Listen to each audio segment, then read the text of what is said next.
Hey everyone, Mr. Clingan here. So today we're going to be reading the first part of the first chapter of our new read aloud, Number the Stars by Lois Lowry.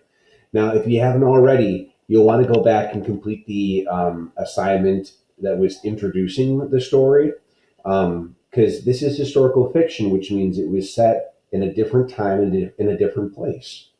So it might not be very familiar to us. So you'll definitely want to watch this presentation that gives you some background knowledge about where the story is taking place and what big historical events are happening. You can also listen to me read the back of the book to give you yourself a summary. Okay. So once you've done that, then you'll be ready for today's lesson. All right. So, Number the Stars by Lois Lowry.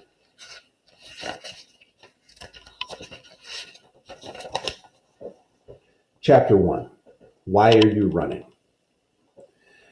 I'll race you to the corner, Ellen. Anne Marie adjusted the thick leather pack on her back so that her school books balanced evenly. Ready? She looked at her best friend. Ellen made a face. No, she said, laughing. You know I can't beat you. My legs aren't as long. Can't we just walk like civilized people? She was a stocky 10-year-old, unlike lanky Anne Marie. We have to practice for the athletic meet on Friday. I know I'm going to win the girls' race this week. I was second last week, but I've been practicing every day. Come on, Ellen, Anne Marie pleaded, eyeing the distance to the next corner of the Copenhagen street. Please? Ellen hesitated, then nodded and shifted her own rucksack of books against her shoulders. Oh, all right. Ready, she said. Go, shouted Anne Marie, and the two girls were off, racing along the residential sidewalk. Anne Marie's silvery blonde hair flew behind her, and Ellen's dark pigtails bounced against her shoulders. Wait for me, wailed little Kirsty, left behind, but the two older girls weren't listening. Anne Marie outdistanced her friend quickly, even though one of her shoes came untied as she sped along the street called Osterbrigade, past the small shops and cafes of her neighborhood here in northeast Copenhagen. Laughing, she skirted an elderly lady in black who carried a shopping bag made of string. A young woman pushing a baby in a carriage moved aside to make way. The corner was just ahead. Anne Marie looked up, panting. Just as she reached the corner, her laughter stopped. Her heart seemed to skip a beat. Halt, the soldier ordered in a stern voice. The German word was as familiar as it was frightening. Anne Marie had heard it often enough before, but it had never been directed at her until now. Behind her, Ellen also slowed and stopped. Far back, little Kirsty was plodding along, her face in a pout because the girls hadn't waited for her. Anne Marie stared up. There were two of them. That meant two helmets, two sets of cold eyes glaring at her, and four tall, shiny boots planted firmly on the sidewalk, blocking her path to home. And it meant two rifles gripped in the hands of the soldiers. She stared at the rifles first.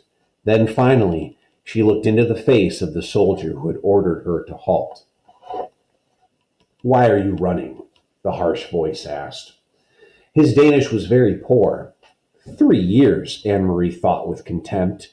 3 years they've been in our country, and still they can't speak our language. I was racing with my friend, she answered politely. We have races at school every Friday, and I want to do well, so I. Her voice trailed away, the sentence unfinished. Don't talk so much, she told herself. Just answer them, that's all. She glanced back. Ellen was motionless on the sidewalk, a few yards behind her. Farther back, Kirsty was still sulking and walking slowly toward the corner. Nearby, a woman had come to the doorway of a shop and was standing silently, watching. One of the soldiers, the taller one, moved toward her. Anne Marie recognized him as the one she and Ellen always called, in whispers, the giraffe, because of his height and the long neck that extended from his stiff collar. He and his partner were always on this corner. He prodded the corner of her backpack with the stock of his rifle. Anne Marie trembled. What is in here? He asked loudly. From the corner of her eye, she saw the shopkeeper move quietly back into the shadows of the doorway, out of sight. School books, she answered truthfully. Are you a good student? The soldier asked. He seemed to be sneering. Yes. What is your name? Anne Marie Johansson. Your friend, is she a good student too? He was looking beyond her at Ellen, who hadn't moved. Anne Marie looked back too and saw that Ellen's face, usually rosy cheeked, was pale and her dark eyes were wide. She nodded at the soldier. Better than me, she said. What is her name? Ellen. And who is this? He asked, looking to Anne Marie's side. Kirsty had appeared there suddenly, scowling at everyone. My little sister. She reached down for Kirsty's hand, but Kirsty, always stubborn, refused it and put her hands on her hips defiantly. The soldier reached down and stroked her little sister's short, tangled curls. Stand still, Kirsty, Anne Marie ordered silently, praying that somehow the obstinate 5-year-old would receive the message. But Kirsty reached up and pushed the soldier's hand away. Don't, she said loudly. Both soldiers began to laugh. They spoke to each other in rapid German that Anne Marie couldn't understand. She is pretty, like my own little girl, the tall one said in a more pleasant voice. Anne Marie tried to smile politely. Go home, all of you. Go study your school books. And don't run. You look like hoodlums when you run. The two soldiers turned away. Quickly, Anne Marie reached down and grabbed her sister's hand before Kirsty could resist. Hurrying the little girl along, she rounded the corner. In a moment, Ellen was beside her. They walked quickly, not speaking, with Kirsty between them, toward the large apartment building where both families lived. When they were almost home, Ellen whispered suddenly, I was so scared. Me too, Anne Marie whispered back. All right, that's where we're going to pause for right now. Please complete the assignment with this real out.